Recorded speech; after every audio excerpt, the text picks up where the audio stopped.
3 రకాల పెట్టుబడిలో కంఫర్ట్ జోన్‌లో డబ్బుని పెట్టుబడిగా హాయ్ ఫ్రెండ్స్ అందరికీ welcome back to our channel అండి.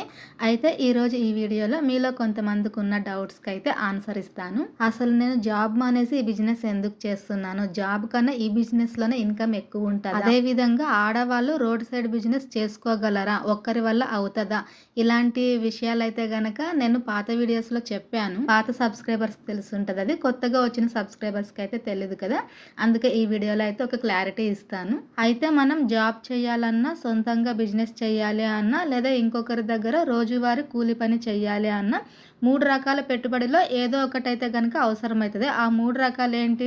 ఒకటి మన శ్రమనైనా మనం పెట్టుబడిగా పెట్టాలి. 2 డబ్బునైనా పెట్టుబడిగా పెట్టాలి. 3 మన టైంనైనా పెట్టుబడిగా పెట్టాలి. ఈ మూడిటిలో ఏది లేకుండగా అయితే మనం ఏ పని చేయలేము. అయితే నేను 4 సంవత్సరాలు నా టైంని పెట్టుబడిగా పెట్టాననమాట. కంఫర్ట్ జోన్‌లో ఉండాలి అనే ఉద్దేశంతో 4 సంవత్సరాలు జాబ్ చేశాను. ఓన్ బిజినెస్‌లో ఏంటి? మన కష్టాన్ని పెట్టుబడిగా పెట్టాలి. మన డబ్బులను కూడా పెట్టుబడిగా పెట్టాలి. అయితే ఇక్కడ మరి జాబ్ అయితే comfort zone, business comfort zone కాదా అని క్వెషన్ మార్క్ వేయకండి. ఎందుకంటే నా వరకు మాత్రమే, నా ఉద్దేశం మాత్రమే నేను చెప్తున్నాను.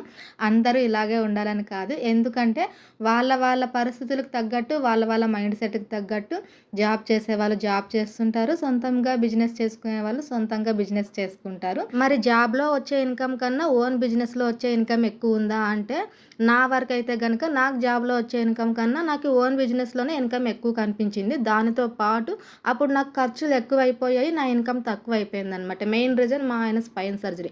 ఉన్న డబ్బులన్నీ మేము హాస్పిటల్‌కి పెట్టేసిన తర్వాత ఇంక వేరే దారి లేదు నాకు ఇన్‌కమ్ పెంచుకోవాలి అంటే అదే సాలరీ మీద డిపెండ్ అయితే గనక ఇల్లు గడవడం కాదు కదా!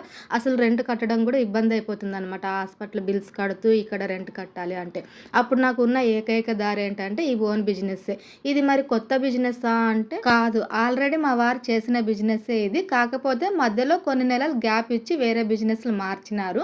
ఇంకా ఆలోపు మళ్ళీ స్పైన్ సర్జరీ అయిందని చెప్పేసి ఆ బిజినెస్‌లకు కూడా ఫుల్ స్టాప్ పెట్టేసి టోటల్‌గా ఏ జాబ్ లేకుండగా రెస్ట్ తీసుకున్నారు 1 ఇయర్. 1 ఇయర్ తర్వాత ఇంక బయటకొచ్చి ఆయన తిరగగలుగుతున్నారనమాట. అప్పుడు నాకు ధైర్యం వచ్చింది. ఓకే. నేను ఓన్ బిజినెస్ పెట్టుకున్నా కూడా ఆయన హెల్ప్ నాకు ఉంటది. ఇంక ఈ జాబ్‌కి ఫుల్ స్టాప్ పెట్టేస్తామని చెప్పేసి ఓన్ బిజినెస్ స్టార్ట్ చేసిన. అప్పటికి ఇంకొక నెల రోజులు ఇంక నేను జాబ్ వదిలేస్తాను అనంగా ఒక నెల రోజుల ముందే మేము బిజినెస్ స్టార్ట్ చేసినాము. ఎందుకంటే అప్పటికప్పుడు మనం జాబ్ వదిలేసి ఓన్‌గా బిజినెస్ చేస్తే స్టార్టింగ్‌లో అవ్వదు. మనకి ఎంత పాత బిజినెస్ అయినా కూడా కొత్త ప్లేస్‌లో చేస్తున్నప్పుడు మనకి ఆ సర్కిల్, ఆ ఏరియాలో అలవాటు అవ్వాలంటే కొంచెం టైం పడుతుంది. అందుకే బిజినెస్ స్టార్ట్ చేసిన 1 మంత్‌కైతే గనుక నేను జాబ్ మానేసి ఫుల్ దీనికే షిఫ్ట్ అయిపోయినా అనమాట. మరి నేను ఒక్కదాన్నే బిజినెస్ చేయగలనా? ఆ కాన్ఫిడెన్స్‌తోనే స్టార్ట్ చేసినా అంటే నాకు ధైర్యం ఉంది ఒక్కదాన్నే చేయగలను అని. బిజినెస్ అయితే ఒక్కదాన్నే చేయగలను. కానీ హోల్‌సేల్ మార్కెట్‌లో సరుకు తీసుకురావడం కూడా ఒక ఐడియా ఉండాలి. ఏ రేట్‌కి బేరమాడి తీసుకురావాలి అనేది. దానికైతే గనక ఒక 2 నెలల దాకా మా వారు హెల్పే ఉండింది మార్కెట్‌లో సరుకు కొనే విధానంలో అయితే. ఆ 2 నెలలు మార్కెట్‌కి గాడి డ్రైవింగ్ చేయడం వల్ల కూడా ఆయనకి మళ్ళీ కొంచెం హెల్త్ ఇష్యూస్ వచ్చిందనమాట. బ్యాక్ పెయిన్ రావడం అట్లా. అప్పుడు మళ్ళీ గ్యాప్ ఇచ్చేసిన. ఆయన్ని మార్కెట్‌కి కూడా నేను తీసుకెళ్ళలేదు. ఇంకెట్లా నాకు ఒక ఐడియా వచ్చేసిందని చెప్పి నేనే మార్కెట్‌కి వెళ్ళి ఒక్కదాన్నే సరుకు తీసుకొచ్చి అమ్మిన. అట్లా ఒక 15 రోజుల దాకా, ఒక 20 రోజుల దాకా ఒక్కదాన్నే మార్కెట్‌కెళ్ళడం, సరుకు తీసుకురావడం అట్లా బిజినెస్ స్టార్ట్ చేసిన. అప్పుడు నాకు ఫుల్ కాన్ఫిడెన్స్ వచ్చేసింది ఒక్కదాన్నే చేయగలను అని. ఇంక ఇన్‌కమ్ విషయానికొస్తే గనక ఈ ఏరియాలో ఫస్ట్ మేము స్టార్ట్ చేసినప్పుడైతే గనక పెద్దగా ఏం లేదనమాట ఇన్‌కమ్. చాలా తక్కువగానే ఉండింది. ఎందుకంటే కొత్త ఏరియాలో అంత తొందరగా క్లిక్ అవ్వదు కదా ఏదైనా కూడా. మాకు కొంచెం టైం పట్టిందనమాట. కాకపోతే మా అవసరాలకి ఒక సామెత ఉంది కదా! ఎంత చెట్టుకి అంత గాలి అన్నట్టుగా నాకు ఆ జాబ్ కన్నా కొంచెం ఇది బెటర్ అనిపించిందనమాట. ఓన్ ఇన్‌కమ్, ఓన్ బిజినెస్ ఎంత చేసుకుంటే అంత రెస్ట్ ఉంటది. కావాలంటే చేసుకోవచ్చు. లేకుంటే మనం రెస్ట్ తీసుకోవచ్చు బాలేదు అంటే. ఇదే బెస్ట్ అనిపించిందనమాట. నేను ఒక్కదాన్నే మార్కెట్‌కెళ్ళి సరుకు తీసుకొచ్చి బిజినెస్ చేసే కొద్ది రోజులైతే గనుక కొంచెం ఇబ్బందిగా అనిపించింది నాకు. తర్వాత ఇంకా అలవాటయిపోయింది. ఎందుకంటే ఒక ఆడవాళ్ళుగా తెల్లవారుజామున మార్కెట్‌కి వెళ్ళి సరుకు తీసుకొచ్చి బిజినెస్ చేయాలి అంటే గనక నా ఎక్స్‌పీరియన్స్ చెప్తున్నా. అంత ఈజీగా అయితే ఖచ్చితంగా ఉండదు. కొంచెం స్ట్రగుల్ ఫేస్ చేయాల్సొస్తది కొత్తగా చేసేవాళ్ళైతే గనక. అలవాటయిన తర్వాత అయితే గనక అసలు ఏమనిపించదు. ఇంత ఈజీనా అనిపిస్తుందనమాట అలవాటు పడేదాకా. ఇంకా ఇప్పుడు బిజినెస్ స్టార్ట్ చేసి 1 ఇయర్ కంప్లీట్ అయిపోయింది కాబట్టి, మా వారైతే ఇంకా ఫుల్ పికప్ అయినారు. ఒక్కరే వెళ్లి మార్కెట్‌కి సరుకు తీసుకొస్తారు. బిజినెస్ గూడా చేయగలుగుతారు. కాకపోతే పొద్దున్నుంచి రాత్రి వరకు బండి దగ్గర ఒక్కరే ఉండాలంటే ఎవరికైనా గూడా కొంచెం విసుగ్గా అనిపిస్తది కాబట్టి, అందులో ఆయనకి ఇంకా రెస్ట్ అవసరం ఉంటుంది కాబట్టి, నేను అన్ని సార్లు బండి దగ్గరికి, ఇంటి దగ్గరికి తిరుగుతాను. ఇప్పుడు నేను కొంచెం ఫ్రీ అవ్వగలుగుతున్నాను. ఎందుకంటే ఆయన ఒక్కరే మార్కెట్‌కి వెళ్లి సరుకు తీసుకురాగలుగుతున్నారు. అవసరమైనప్పుడు మాత్రమే నేను 2 రోజులకొకసారి అట్లా వెళ్తాననమాట. మోస్ట్‌లీ అయితే గనక ఆయనే తీసుకొస్తారు. నాకేమైనా ఇంట్లో కూరగాయలు కావాలి, అట్లా ఏమైనా ఐటెమ్స్ కావాలి అనుకుంటే మాత్రం ఆ రోజు వెళ్తాననమాట మార్కెట్‌కి ఆయనతో పాటు. అంటే మెయిన్‌గా ఎట్లాంటి ప్రాబ్లమ్స్ వచ్చినా గూడా ఫేస్ చేసేంత స్ట్రాంగ్‌గా ఉండాలి ఆడవాళ్ళు. అంటే నేను పెద్ద తోపు, పెద్ద అని అంటే ఆ విధంగా చెప్పట్లేదు గానీ, సింపుల్‌గా ఏ కష్టం వచ్చినా గూడా కృంగిపోకుండగా ముందడుగు వేసేంత ధైర్యం ఉంటే, ఫస్ట్ ఆఫ్ ఆల్ మనం వచ్చిన ప్రాబ్లమ్‌ని సాల్వ్ చేయాలి అనే ఆలోచన వైపు ముందడుగు వేస్తే గనక, ఎట్లాంటి పెద్ద ప్రాబ్లమ్ అయినా గూడా చిన్నదిగానే కనిపిస్తుంది.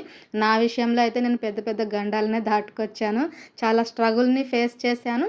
ఇంకా ఇప్పుడు ప్రస్తుతానికైతే గనక ఈ బిజినెస్ పర్లేదు ఇలా జరుగుతుంది. అంటే ఆ 1 ఇయర్‌లో కొంచెం స్ట్రగుల్స్‌నే ఫేస్ చేశాను. ఒక్కొక్క రోజు లాస్ వచ్చేసేదనమాట. కొన్నిసార్లయితే గనక దానికి పెట్టిన డబ్బులు గూడా రాలేదు. అట్లా గూడా జరిగింది. కాకపోతే బిజినెస్ అంటేనే అంతనమాట. ప్రతిసారి మనకి లాభాలు రావు. ప్రతిసారి లాస్ జరుగుతదని కాదు. వచ్చిన రోజు మంచిగా వస్తది. లేని రోజున లేదు. ఆ లేని రోజుంది ఏదో ఒక రోజైతే గనక ఖచ్చితంగా వచ్చేస్తది.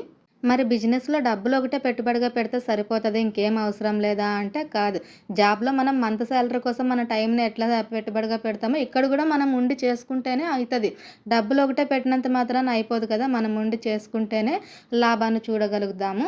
ఇంక ఏంటి అంటే ఇది స్వతంత్రం అనమాట. ఒకరి కింద పని చేసేది ఉండదు. ఒకరు ఆర్డర్ వేస్తే మనం చేసే అంతది ఏముండదు. ఫ్రీడమ్ అనేది ఉంటుంది. అయితే ఒక బ్రదరు నేను లాంగ్ వీడియోస్ పెట్టడం స్టార్ట్ చేసిన కొత్తలో అయితే గనక ఇలా ఎవరికి వాళ్ళు సొంతంగా బిజినెస్ చేసుకుంటూ పోతే మరి జాబ్ చేసేవాళ్ళు, పని చేసేవాళ్ళు ఎవరు అని. అంటే వాళ్ళు వాళ్ళ మైండ్ సెట్‌కి తగ్గట్టు వాళ్ళు అడిగినారు ఆ క్వెషన్. ఇప్పుడు అందరి మైండ్ సెట్ ఒకే విధంగా ఉండదు. అందరి జీవన శైలి ఒకే విధంగా ఉండదు. నెలకి 20, 30 వేలు సంపాదించే వాళ్ళకి ప్రాబ్లమ్స్ ఉంటాయి. నెలకి 10,000 సంపాదించే వాళ్ళకి గూడా ప్రాబ్లమ్స్ ఉంటాయి. నా మైండ్ సెట్ ఏంటి అంటే ఒక్క పూట పస్తులున్నా పర్లేదు గానీ అప్పులు మాత్రం ఉండగూడదు. మనం పస్తులుండి అయినా నిద్రపోతామేమో గానీ అప్పు ఉంటే మాత్రం నిద్ర రాదు. ఒత్తిడిగా చేసే పని కన్నా ఇష్టంతో చేసే పనిలోనే మన మైండ్ ఫ్రీ ఉంటది. ఇంక ఈరోజైతే మధ్యాహ్నం వర్షం అయితే కొద్దిగా ఒక 5 నిమిషాలు లైట్‌గా పడింది. అంతలోపే మళ్ళీ ఎండ. ఒకవైపు ఎండ వస్తుంది, చినుకులు కూడా పడుతున్నాయి. పెద్ద వర్షం అయితే రాదులే అని చెప్పి నేనైతే పట్టా తీసుకురాలేదు. ఎందుకంటే మాల్ గూడా కొంచెమే ఉంది కదా! ఛత్రి ఉంది తడవదులే అని తీసుకురాలేదు.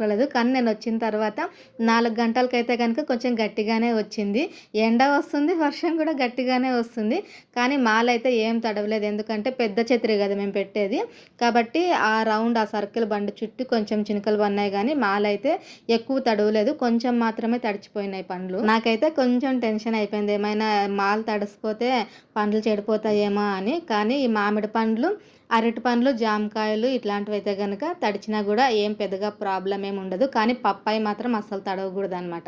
పప్పాయ తడిస్తే అసలు గలీజ్ అయిపోతుంది మాలు. సేల్ అవ్వదు. ఇంకా వర్షం గ్యాప్ ఇచ్చింది రాదులే అనుకున్నా గానీ ఉన్నట్టుండి వచ్చేసిందనమాట. ఒక 10 నిమిషాలు నాన్ స్టాప్ కొట్టేసింది. గొడుగుంది కాబట్టి సరిపోయింది. లేకుంటే ఈ పాటికి బండిని ముందుకి, వెనక్కి తోసేదాన్ని.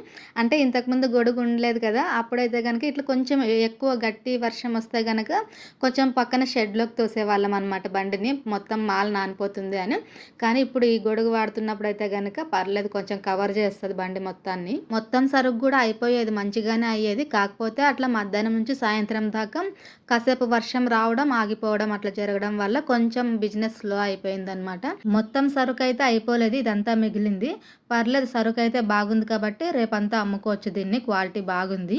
దీని రేట్ అయితే మామూలే అనమాట. ఇంకా రూ. 120కి 2 కేజీలు. రాత్రి కొంచెం స్లో అయ్యేసరికి 8:30కే వ్యాపారాన్ని అయితే క్లోజ్ చేసాము. ఇది ఈరోజు బిజినెస్ అండి. వీడియో నచ్చితే ఒక్క లైక్ చేసి సబ్స్క్రైబ్ చేయండి ఫ్రెండ్స్. Thank you.